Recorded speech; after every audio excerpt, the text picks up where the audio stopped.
Today we're going to look at the Swiffer Power Mop. I'm going to unbox it, then I'm going to put it together and give you a demo of how it works, and then my thoughts on it at the end.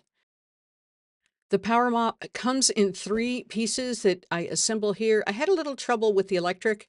It was hard to get it in to feed it, but it finally went together and snapped into place. The Swiffer Power Mop comes with 2 batteries, 2 mop covers, and a bottle of cleaning solution. And the spray is battery operated, so you do need the batteries with it. And here I'm putting everything together. The batteries go into a little case, they slide in. And the mop pads kind of attach to a Velcro-like surface on the Super Mop.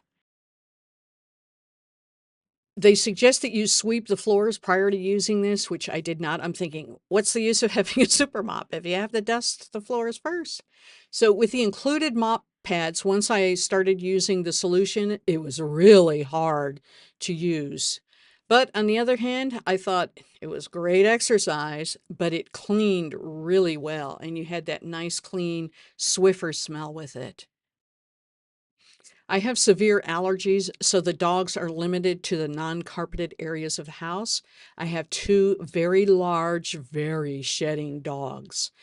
This is an every other day task for me. If I don't do this, I don't breathe or sit in that room with the dogs.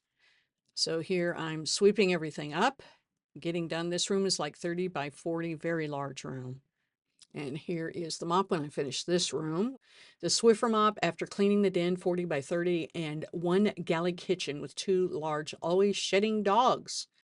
Usually with Swiffer products, you figure you're going to be locked into buying Swiffer products, but that's not necessarily true.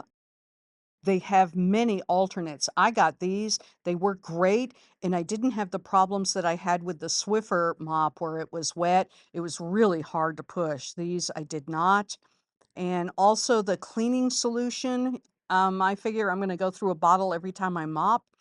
Next week, I will show you how to save even more money and refill your bottles. So take care, have a great day, and I will see you next week.